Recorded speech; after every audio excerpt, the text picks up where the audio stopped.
Muy buenos días, estudiantes del grupo Selección. El día de hoy vamos a abarcar la segunda parte del romanticismo español y por ello que he apreciado esta imagen bastante sentimentalista, sublime, romántica, ¿sí? Entonces, empecemos. De manera general, o mejor dicho, el romanticismo europeo habíamos dicho que nace en Alemania, pero se oficializa en Francia. ¿Y cómo es que surge este movimiento? Como oposición, ¿no?, al neoclasicismo, ya que era basado en reglas, o mejor dicho, trabajaban bajo reglas, eran muy rigurosos y estrictos, ¿no? Mientras que el romanticismo ya lo que quería era sentirse libre de expresar sus sentimientos, ¿no? En él predomina lo ideal, ¿sí? En lo que habíamos visto en las características la semana pasada. Bueno, ahora entrando al romanticismo español, ¿no? Dice que representa una ruptura con la tradición neoclásica. Nuevamente lo vuelvo a decir, sí, pero enfocando a la historia y leyendas nacionales. Quiere decir que van a tomar o van a elaborar obras románticas, no solamente el sentimentalismo, sino que también las influencias que acontecen en su nación. Por ejemplo, situaciones políticas o de qué manera lo pudieran solucionar. Entonces, como les digo aquí, relacionan el romanticismo con la historia, ¿no?, de su nación y lo expresan a través de las leyendas nacionales. Y en la otra parte sería también que el romanticismo lo dan a través de lo romántico, es decir, expresa la intimidad. Se refiere a que el poeta va a expresar cómo se encuentra su yo interno, ¿sí? Es lo que quiere decir. En los representantes tenemos en narrativa a Mariano José de Larra, en teatro, al Duque de Rivas, de Zorrilla y Moral. En poesía tenemos a José de Espronceda y Gustavo Adolfo Bécquer. Respecto a Zorrilla, que ya lo hemos abarcado la semana pasada, él más trabaja lo que es con las leyendas nacionales, más relacionando a la literatura medieval, ¿sí? También habíamos dicho que elaboró obras líricas, sí, pero no fue exclusivo, no fue muy destacado, no fue muy reconocido, ya que fue una copia y pega. Acá en líricas, por ejemplo, imitó a Víctor Hugo. Más bien, José Zorrilla sí hemos visto su obra, ¿no? En drama tenemos a Don Juan Tenorio, ¿verdad? Sigamos. En cambio, en poesía, sí, ¿quién sobresalió? Estos dos autores, pero más importante fue Bécquer, ¿no? Lo vamos a ver aquí. Entonces, ahora sí nos centramos con este autor, Gustavo Adolfo Bécquer, que es el romántico tardío. ¿Por qué decimos que está ya dentro del romanticismo? Sí, pero en la parte tardía, como dice ella, es conocido como el romántico tardío. Lo que pasa es que el movimiento, el romanticismo, ya en sus últimos años, por así decirlo, destacó Bécquer. Habíamos dicho que primero estaba José Zorrilla, ¿no? Luego ya se profundizó, o es que fue el más reconocido por la brillantez de sus rimas, sus poesías. Entonces sobresalió Bécquer, sí, pero ya en los últimos años ya de este movimiento.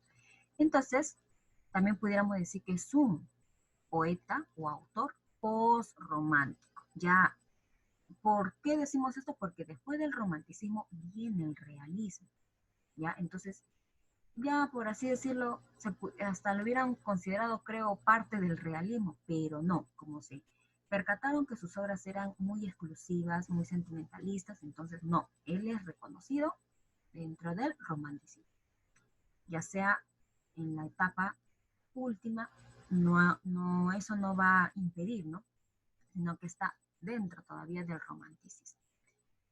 Bueno, decimos que Bécquer nace en Sevilla en 1836 y muere en 1870. Quiere decir que solo vivió 34 años, ya que él padeció de la tuberculosis. ¿Ya? Y bueno, se nos fue solamente tan joven, ¿no? A los 34. Sigamos, decimos que su verdadero nombre es Gustavo Adolfo Claudio Domínguez Bastidas, pero mis, acá dice Bécquer. Lo que pasa es que este apellido lo tomó de unos escritores holandeses. Muchas veces los poetas se sienten admirados por otros y es que para sentirse como uno de ellos toma su nombre o bien puede tomar su apellido, ¿no? Y eso es lo que hizo Gustavo.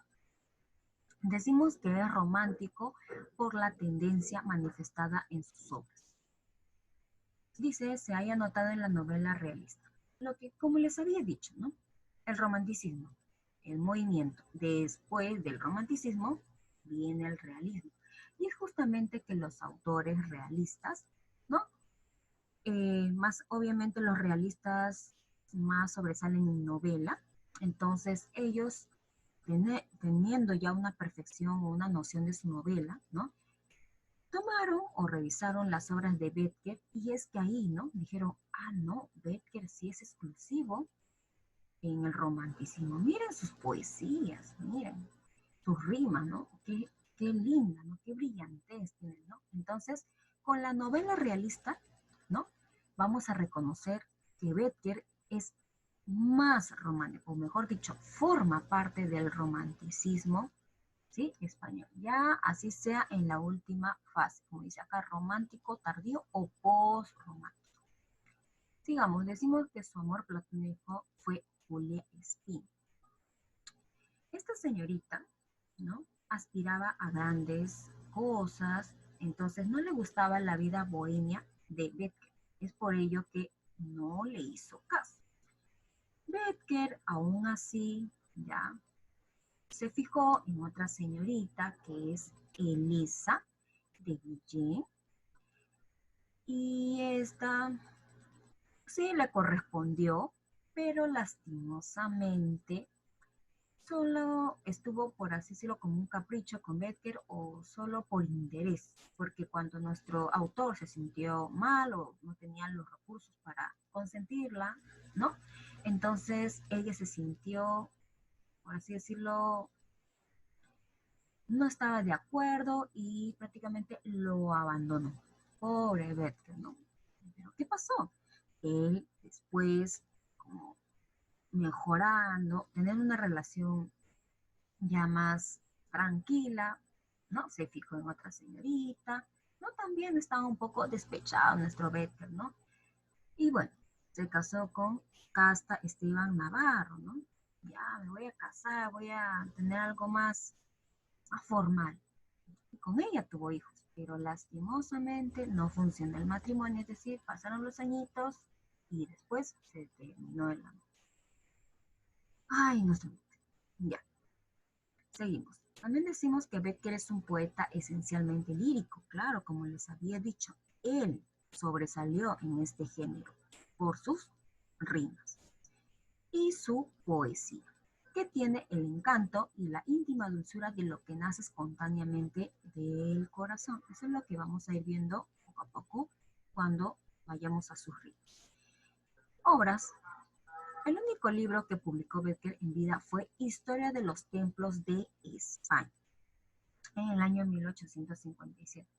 Lo que quiere decir que él, mientras que estuvo vivo, fue el único libro que logró publicar.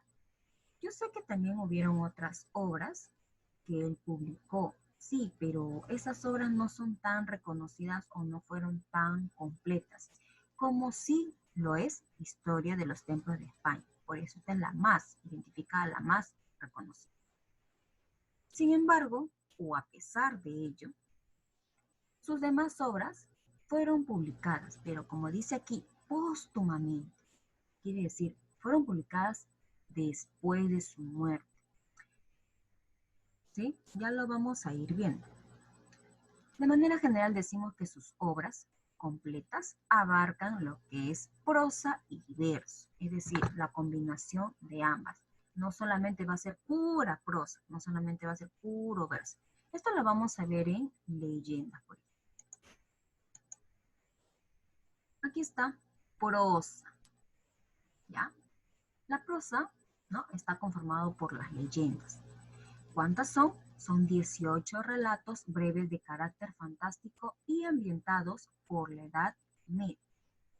Los asuntos los tomó de la tradición popular. A ver, estudiantes, lo que quiere decir es que sus leyendas son bastante fantásticas, son bastante misteriosas y de alguna forma se relacionaron o tomó, ¿no? Temas de la Edad Media. De alguna forma, es decir, ambas. Pero más dice, los asuntos los tomó de la tradición popular. Mientras en el caso de Zorrilla, él sí más trabajó sus leyendas, enfocándolos a los temas de la literatura media o del medioevo, ¿no? Él sí fue un poco más sobresaliente en el otro. En cambio, Becker no, de la tradición popular. Bueno, en sus leyendas solamente les he establecido algunas, porque son 18. La Jorca de Oro, el organista, el Cristo de la Calavera, el Miserere, la Rosa de la Pasión, el Monte de las Ánimas, el Meis Pérez, el Rayo de la Luna. En cartas que fueron publicadas en 1864, son 9. Estas fueron escritas en el monasterio de Veruela en Zaragoza, donde se recluyó por su mal pulmonar. A ver, estudiantes, lo que les quiero manifestar aquí es que él sufrió de la tuberculosis, ¿no? Lo que se les había dicho al inicio. Entonces, él cuando se sentía mal o cuando recaía, iba a este monasterio de Veruela, ¿no? Que queda en Zaragoza. Pero cuando ya se sentía mejor o bien, él sentía que ya podía hacerlo todo, voy a empezar nuevamente, sí, pero no debió de haber descuidado, ¿no? Su salud. Sin embargo, volví a recaer y es que iba a este monasterio cuando estaba malito y lastimosamente ya en sus últimos, ¿no? Sus últimos días, ¿no? Nuevamente va a este monasterio y es que nuestro Becker fallece aquí. Pero no nos olvidemos que en este lugar escribe cartas desde Nicea. ¿Sí? Sigamos con la lírica. Ahí tenemos a sus rimas, que se publicaron en 1871. A ver, abarca una colección aproximadamente de 76 a 91 poemas de amor. Es decir, no sabemos con precisión cuántos son, pero vamos a aproximarlos de 76 a 91. Quiere decir que puedo decir que escribió 76 rimas, puedo decir 78 rimas, puedo decir 90, ya, pero no pasemos de 91, no, o bien de 76 a 91. ¿Sí? Se dice que estas rimas fueron inspiradas por Julia Espín.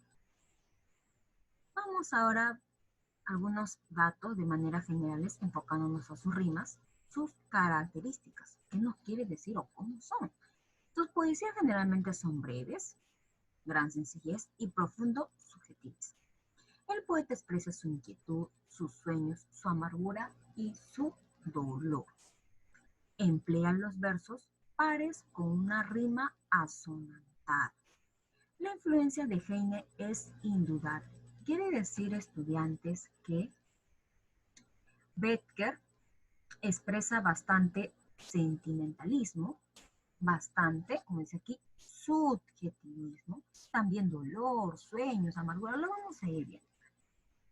¿Y de qué manera elaboró o escribió estas rimas? Dice, recibió bastante influencia de Heine, mientras que José Zorrilla, en lírica, se sintió influenciado por Víctor Hugo. Vuelvo a repetir. Becker, dice, se enfoca primero en la sensibilidad. Así como ven a este niñito, cómo se siente, ¿no? Estoy muy sensible, uy, todo me va a chocar, ¿no? Bastante sensible. Eso es lo principal en Becker, la sensibilidad, cómo se siente el autor. Luego, el sentimentalismo. Ah, ya, predomina en mí, ¿no? Mi corazoncito. Luego, las cursilerías.